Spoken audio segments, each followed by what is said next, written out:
नमस्कार साथियों, आप सभी का इंड टॉक पर स्वागत है। मैं हूं शशिकांत कुमार। आप देख रहे हैं राजनीति के सबसे विश्वसनीय चैनल। इस समय एनडीए और इंडिया अलायंस में दोनों ही जगह सीट को लेकर एक जंग छिड़ गया है, जहां हर दल चाहता है कि उसे पिछली बार से 4 सीटें मिले, लेफ्ट चाहता है कि उसे 9 सीट मिले और लेफ्ट 9 सीटों में कटिहार का सीट भी चाहता है, जहां पर कांग्रेस लड़ती थी। लेकिन इस बार आरजेडी लड़ने वाला, ऐसी खबरें सामने आ रहा है। आरजेडी लड़ेगा तो वहां पर कौन प्रत्याशी हो सकते हैं वो भी मैं बताऊंगा। लेकिन इस वक्त की जो परिस्थिति आपको हम बता दें कि इंडिया अलायंस में सीटों का जो बंटवारा है लगभग फाइनल हो चुका है। लेकिन इंडिया अलायंस में जो औपचारिक तौर पर ऐलान इसलिए भी नहीं किया जा रहा है क्योंकि चिराग पासवान किसी भी वक्त एनडीए छोड़कर इंडिया अलायंस में आ सकते हैं, और चिराग पासवान के अलावा एक और दल है जो किसी भी वक्त इंडिया अलायंस के हाथ थाम सकती है, इंडिया अलायंस के साथ जा सकती है। चिराग पासवान और नीतीश कुमार की दुश्मनी तो आप जानते हैं। लेकिन जो सीटों का समीकरण इंडिया अलायंस में तय किया जा रहा है वो भी मैं आपको बता देता हूँ। इंडिया अलायंस में इस वक्त जो सीटों का समीकरण डिसाइड किया जा रहा है, इंडिया अलायंस में आरजेडी जो है वो 28 सीटों पर चुनाव लड़ेगा। कांग्रेस जो है 600 कांग्रेस की, जिस पर 5 सीट अब लगभग फाइनल हो चुकी है। वो फॉर्मूला ये है कि कांग्रेस और लेफ्ट दोनों 6 सीटों पर चुनाव लड़ेगा और आरजेडी 28 सीटों पर। लेकिन यहाँ पर अगर चिराग पासवान की एंट्री हो जाती है तो क्या होता है? चिराग पासवान की एंट्री हो जाने के बाद तेजस्वी यादव जो हैं वो चिराग पासवान को 6 सीटों का ऑफर दे सकते हैं।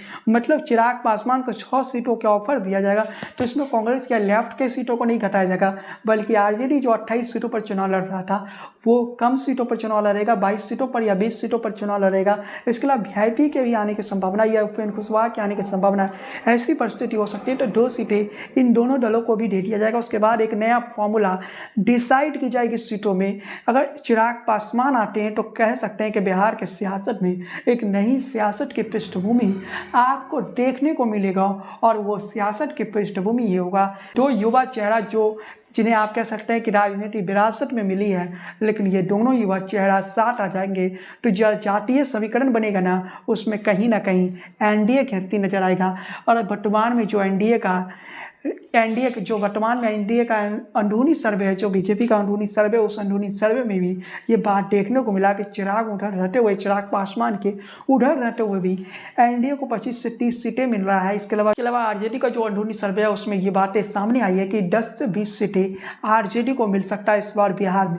अगर ऐसा हो जाए तो ये सीटें नरेंद्र मोदी के भी घटेंगे और ये सीटें नीतीश कुमार के भी घटेंगे। लेकिन चिराग पासवान पर सबकी नज़र है कि चिराग पासवान अपना अगला कदम किस रूप में लेते हैं। लेकिन इसके साथ ही आपको ये बता देना चाहते हैं कि बिहार एनडीए में तो घमासान छिड़ा हुआ है। चिराग पासवान के राष्ट्रीय अलग हो सकते हैं। इसके अलावा उपेंद्र कुशवाहा नाराज है, वीआईपी नाराज है, क्योंकि बीजेपी में एक फॉर्मूला तय किया गया, एनडीए में एक फॉर्मूला तय किया गया। वो फॉर्मूला ये है कि छोटे दल जो हैं उनके उम्मीदवार बीजेपी या जेडीयू के प्रत्याशी बन सकते हैं। इस कारण से जो सीट शेयरिंग है इंडिया में वो नहीं हो पाया है, क्योंकि जेडीयू कम सीटों पर चुनाव लड़ने को तैयार नहीं है। ऐसे में एक फॉर्मूला निकाला जा रहा है कि जो छोटे दल है उन्हें सीट नहीं दिया जाएगा, जेडीयू और बीजेपी ही ज़्यादा सीटों पर चुनाव लड़ ले।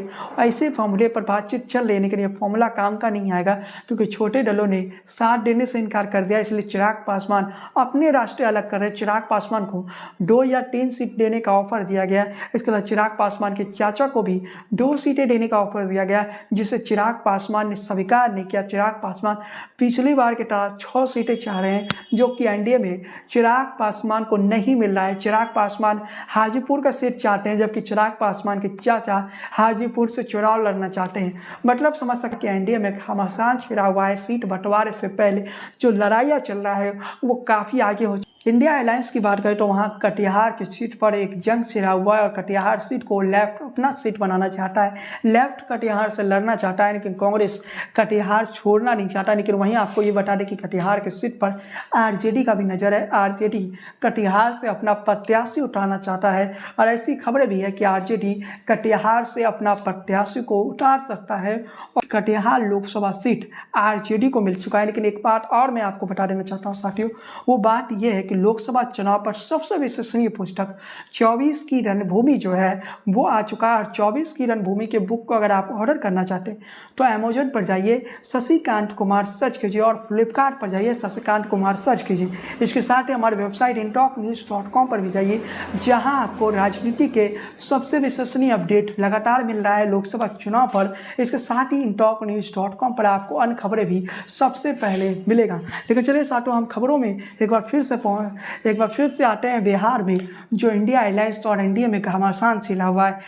इंडिया अलायंस में तो परिस्थिति सबको सामान्य है। जो घटक दल है लेफ्ट का उतना कोई वजूद नहीं है, वो मान जाएगा। कांग्रेस पार्टी तो किसी भी कीमत पर आरजेडी के साथ समझौता करना चाहेगा, क्योंकि कांग्रेस पार्टी का बिहार में वजूद नहीं है। यहाँ पर इंडिया अलायंस में जेडीयू के जाने के बाद आरजेडी इस वक्त मजबूत स्थिति में, आरजेडी लगातार अपना विस्तार कर रहा है, इसलिए आरजेडी ज़्यादा सीटों पर चुनाव लड़ना चाहता है। लेकिन वहीं बात करें एनडीए में, तो यहाँ पर नीतीश कुमार के आने के बाद सारे समीकरण बिगड़ चुके हैं। नीतीश कुमार के आने से पहले तक बीजेपी 30 सीटों पर चुनाव लड़ना चाह रहा था, लेकिन बीजेपी को ऐसी संभावना थी कि बीजेपी को 10 से 15 सीटों का लॉस हो जाएगा, इसलिए बीजेपी ने नीतीश कुमार को साथ लाया। लेकिन नीतीश को साथ लाने के बाद बीजेपी को एक और सच्चाई बीजेपी के अंदरूनी सर्वे में पता चला कि नीतीश कुमार के बिना नीतीश कुमार का जो वोट शेयर है वो अब घट चुका है। नीतीश कुमार का वजूद अब पहले जैसा नहीं रहा है और बीजेपी को यहीं पर खेल समझ में आएगा। जो बीजेपी जो अंदरूनी रिपोर्ट है, उस अंदरूनी सर्वे है, उस रिपोर्ट के आधार पर मैं आपको बता देना चाहता हूँ कि जेडीयू को मात्र 9 सीटों का ऑफर दिया गया है। और जो बताया जा रहा है कि जो बीजेपी के बड़े नेता दिल्ली में बैठे हैं वो जेडीयू को 12-13 सीटों से कम में मनाने का प्रयास कर रहा है, क्योंकि अंदरूनी रिपोर्ट में जेडीयू का हालात काफ़ी खराब था। और उस रिपोर्ट में ये बातें कही गई कि अगर जेडीयू को ज़्यादा सीटें दिया गया तो उसका नुकसान भी एनडीए को उठाना पड़ सकता है। और इसी से आप समझ सकते हैं कि सियासत का खेल किस प्रकार से खेला जा रहा है। आज की परिस्थिति में नीतीश कुमार का वोट शेयर जो है, बीजेपी के अंदरूनी सर्वे के अनुसार जो नीतीश कुमार का वोट शेयर है वो करीब 6 से 8% हो गया है। जहां नीतीश कुमार के बारे में पहले ये चर्चा किया जाता था कि 15% नीतीश कुमार का वोट शेयर है, लेकिन वो वोट शेयर घट गया। आज की तारीख में अगर बिहार में विधानसभा चुनाव हो तो नीतीश कुमार को 20 सीटें भी नहीं आएगा। और ये स्थिति में नीतीश कुमार खुद पहुंचे, उन्हें कोई पहुंचाया नहीं, क्योंकि नीतीश कुमार जिस प्रकार से पलटी मारते थे जनता में, अब नीतीश कुमार के प्रति जो विश्वास था वो समाप्त हो चुका है। और नीतीश कुमार को भी इस बात का डर लगता है कि उनकी पार्टी अब छोटी पार्टी बन गई और कोई भी उस पार्टी को तोड़ सकता है, इसलिए नीतीश कुमार विधानसभा भंग करवाने की बात कह रहे हैं। और इसी कारण से बिहार में कैबिनेट का विस्तार भी नहीं हो पाया। अब हम आपको लेटेस्ट अपडेट दे देना चाहते हैं कि अब शायद ये जो कैबिनेट का जो विस्तार है वो लोकसभा चुनाव के बाद ही हो या लोकसभा चुनाव से पहले बिहार विधानसभा को भंग करवा दिया जाए और इसके बाद कुछ महीने तक राष्ट्रपति शासन लगाया जाए या नीतीश कुमार को केयरटेकर मुख्यमंत्री बना दिया जाए। और उसके बाद कहा जाए कि हम लोकसभा चुनाव के 3 महीने या 4 महीने बाद विधानसभा के चुनाव करवा लें। अब बिहार उस दिशा की तरफ बढ़ चुका है, मतलब बिहार में विधानसभा चुनाव समय से पहले होगा। इस बात की ओर आप सोचना शुरू कर दीजिए। अब ये बात लगभग तय हो चुकी है कि बिहार में विधानसभा चुनाव समय से पहले होगा। और जो खबरें अंदरूनी खबरें सामने आ रही है, नीतीश कुमार जिद पर अड़े हुए हैं। नीतीश कुमार ये कह रहे हैं कि विधानसभा को भंग करवाएं, लेकिन बीजेपी अभी तक मान नहीं रही है। बीजेपी नीतीश कुमार को कह रही है कि पहले लोकसभा चुनाव लड़ते हैं, उसके बाद हम विधानसभा चुनाव के बारे में सोचेंगे। 3 महीने बाद विधानसभा के चुनाव करवा देंगे। लेकिन नीतीश कुमार ये बातों को नहीं मान रहे, इसलिए कैबिनेट का विस्तार भी बिहार में नहीं हो पा रहा है। देखते हैं आगे बिहार की सियासत पे क्या होता है। लेकिन जो बातें सामने आ रही है कि नीतीश कुमार किसी भी कीमत पर विधानसभा को भंग करवाना चाहते हैं, क्योंकि नीतीश कुमार के मन में एक डर भी है, जिस बात को हम इन टॉक पर अक्सर चर्चा करते थे कि नीतीश कुमार को ये लग रहा है कि मई 24 के बाद किसी भी कीमत पर बीजेपी नीतीश कुमार को मुख्यमंत्री रहने नहीं देगी। और इस कारण से बीजेपी लगातार अपना विस्तार कर रहा है, आरजेडी के विधायकों को तोड़ रहा है, कांग्रेस के विधायकों को तोड़ रहा है। और ऐसी खबर है कि बीजेपी मई 24 के बाद नीतीश कुमार को निकाल देगी और नीतीश कुमार के पार्टी को तोड़कर बीजेपी पहली बार बिहार में अपना मुख्यमंत्री बना लेगी। यही बातें नीतीश कुमार को समझ में आ चुका है। नीतीश को ये पता है कि बीजेपी उनके बिना इस समय लोकसभा चुनाव नहीं जीत सकती है, तो इस क्यों ना बीजेपी पर दबाव डाला जाए और लोकसभा के साथ ही विधानसभा का चुनाव करवा लेने के। बीजेपी मान नहीं रही है। अमित शाह ने मानने से इनकार कर दिया। अमित शाह ने वादा तो जोड़ किया था विधानसभा का चुनाव नीतीश कुमार जब साथ आए रहे थे कि विधानसभा को भंग करके विधानसभा का चुनाव फिर से करवाया जाएगा, वो भी समय से पहले। लेकिन अब अमित शाह कह रहे हैं कि 3 महीने के बाद नीतीश जी हम विधानसभा का चुनाव करवा देंगे, लेकिन नीतीश कुमार मानने को तैयार नहीं। नीतीश कुमार कह रहे हैं कि विधानसभा को भंग करी, लेकिन जो बातें सीट बंटवारे की सामने आ रही है और उसे माने तो इस बार ऐसी परिस्थिति हो सकती है कि जो छोटे दल हैं इंडिया में उन्हें सीट ना देकर ये कह दिया जाएगा कि आप जो अपने प्रत्याशी वो हमें दे दीजिए, हमारे सिंबल पर वो चुनाव लड़ लेंगे। मतलब आप सीधे तौर पे समझ लीजिए कि छोटे दलों को इस बार भाव नहीं मिलने वाला है, छोटे दल को इस बार महत्व एनडीए में शायद ना मिले। नीतीश कुमार के सीटें घटना तय है, नीतीश कुमार को पिछली बार से कम सीटें मिलेगी, लेकिन सीटों का बंटवारा एनडीए में कब डिसाइड कर लिया जाएगा तो वो तारीख भी मैं बता देता हूँ। 12 से 13 मार्च के बीच एनडीए में सीटों का बंटवारा हो जाएगा और 12 से 13 मार्च के बीच आप समझ सकते हैं कि एनडीए में जो सीटों का फॉर्मूला है वो कंप्लीट कर दिया जाएगा। लेकिन ऐसी खबरें सामने आई कि दूसरी लिस्ट जो है 8 या 9 मार्च को आ सकता है, लेकिन उसके लिए भी हमें इंतजार करना पड़ेगा। क्या दूसरी लिस्ट में बिहार का कोई सीट का नाम आता भी है या फिर हमें तीसरे लिस्ट का इंतजार करना पड़ेगा, इसके लिए हमें थोड़ा इंतजार करना पड़ेगा। इसके साथ ही आपको बताते चले कि सबसे पहले हमने ही आपको पोस्ट के जरिए फेसबुक पर करके बता दिया था कि 12 से 13 मार्च के बीच जो सीटों का बंटवारा एनडीए में कंप्लीट हो जाएगा।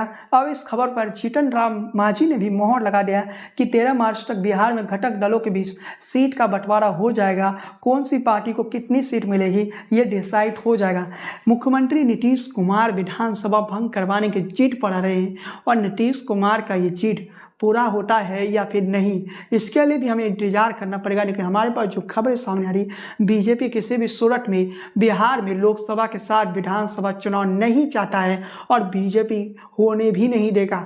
और ये बातें आप नोट करके रखिए। लेकिन साथ में आप 2025 में ना होकर 2024 के नवंबर दिसंबर के महीने में विधानसभा चुनाव हो जाए। महाराष्ट्र, हरियाणा, झारखंड में जब विधानसभा का चुनाव हो तभी बिहार विधानसभा का चुनाव हो जाए, ऐसी भी परिस्थिति बन सकती है। क्योंकि नीतीश कुमार अपने कैबिनेट का विस्तार नहीं कर रहे हैं। नीतीश कुमार जिद पर अड़े हुए हैं कि किसी भी कीमत में विधानसभा को भंग किया जाए, क्योंकि नीतीश कुमार को डर लग रहा है। नीतीश कुमार खुद को असुरक्षित महसूस कर रहे हैं। नीतीश कुमार चाहते हैं कि लोकसभा के साथ अगर विधानसभा चुनाव हो जाए तो क्या पता नीतीश कुमार बहुमत के साथ आ जाए और नीतीश कुमार बिहार का मुख्यमंत्री फिर से बन जाए। लेकिन बीजेपी इस वक्त तैयार नहीं है और बीजेपी साफ तौर पर कह चुका है कि अभी तो विधानसभा का चुनाव 60 में नहीं करवाएगा। लेकिन वहीं इंडिया अलायंस की बात करें तो वहाँ भी लगभग डिसाइड हो चुका है सीटों का फॉर्मूला। अगर चिराग पासवान इंडिया अलायंस में आते हैं तो थोड़े बहुत सीटों की संख्या घटेगी, लेकिन वो सीटों की जो संख्या घटेगी वो आरजेडी की घटेगी, कांग्रेस या लेफ्ट की नहीं घटेगी।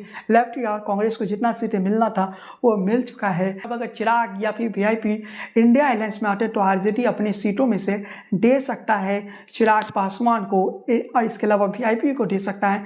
लेकिन इस वक्त तेजस्वी यादव खुद ज़्यादा सीटों पर चुनाव लड़ना चाहता है और इसके पीछे की जो असल कारण यही है, तेजस्वी यादव इस वक्त लोकप्रिय हो चुके हैं और जिस प्रकार से तेजस्वी यादव का लोकप्रियता का ग्राफ बढ़ गया है, तेजस्वी को उम्मीद है कि वो बिहार में लोकसभा चुनाव में कम से कम 10 से 15 सीटें तो जीतने जा रहे हैं। अब देखते हैं आगे क्या होता है। बीजेपी का अंदरूनी सर्वे में भी हमने बता दिया कि 25 से 30 सीटें बीजेपी के अंदरूनी सर्वे में बीजेपी को लग रहा है और तेजस्वी यादव के अंदरूनी सर्वे में ये लग रहा है कि तेजस्वी यादव 10 से 20 सीटों पर नुकसान कर सकते हैं। जेडीयू और बीजेपी का खेल बिगाड़ सकते हैं तेजस्वी और इसी डर से मोदी जी ईडी का इस्तेमाल भी तेजस्वी के खिलाफ कर रहे थे, लेकिन अभी थोड़े नहीं कर रहे हैं क्योंकि इससे तेजस्वी यादव का जो लोकप्रियता का ग्राफ है वो और ज़्यादा बढ़ रहा है और इस कारण से लगता है मोदी जी ईडी को कुछ दिनों के रेस्ट पर भेज दिए। नीतीश कुमार और बीजेपी के सीटों की संख्या कम होती है तो इसका इफेक्ट विधानसभा चुनाव में भी देखने को मिलेगा। उसके बाद जो विधानसभा चुनाव जल्दी करवाने की बात कही जा रही थी वो नहीं होगा, तब विधानसभा चुनाव तय समय पर ही करवाएगा बीजेपी और उससे पहले बीजेपी खतरा नहीं उठाएगा। लेकिन तेजस्वी की बढ़ती लोकप्रियता के कारण भी बीजेपी इस समय बिहार में विधानसभा चुनाव नहीं चाहता है। इसके साथ ही आपको ये बताते चले कि लालू प्रसाद यादव ने एक बयान दे दिया जिसमें लालू प्रसाद यादव ने कहा कि नरेंद्र मोदी का कोई परिवार नहीं। लालू प्रसाद यादव का बयान, नरेंद्र मोदी आजकल परिवारवाद पर हमला कर रहे हैं। अरे भाई तुम बताओ ना कि तुमको क्यों परिवार में कोई संतान नहीं हो, तुमको हुआ बताओ।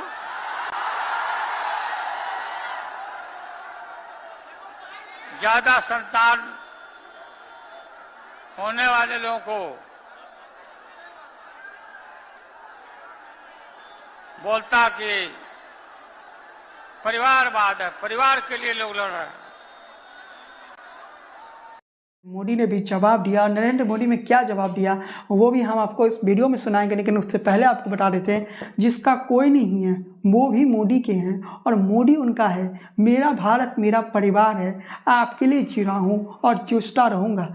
लालू प्रसाद यादव के इस बयान को नरेंद्र मोदी ने कुछ उसी प्रकार से लिया जैसे 2014 में एक चाय वाला बयान आया था, 2019 में मैं भी चौकीदार हूँ और 2024 में मोदी का परिवार हूँ और मैं भी चौकीदार हूँ। किस प्रकार से नरेंद्र मोदी ने एक नई उस वक्त राहुल गांधी का बयान को अपने लिए बेनिफिट के तौर पर ले लिया। अब लालू प्रसाद यादव के इस बयान का भी उसी तरह से नरेंद्र मोदी फायदा उठाना चाहते हैं। नरेंद्र मोदी जी का वो बयान मैं सुना देता हूं जो नरेंद्र मोदी ने लालू प्रसाद यादव के इस बयान के बाद दिया। वो व्यक्ति है जिसने बहुत छोटी आयु में घर छोड़ दिया था। बिहार का कोई भी व्यक्ति किसी भी राज्य में रहे, लेकिन छठ पूजा पर, दिवाली पर घर जरूर लौटता है।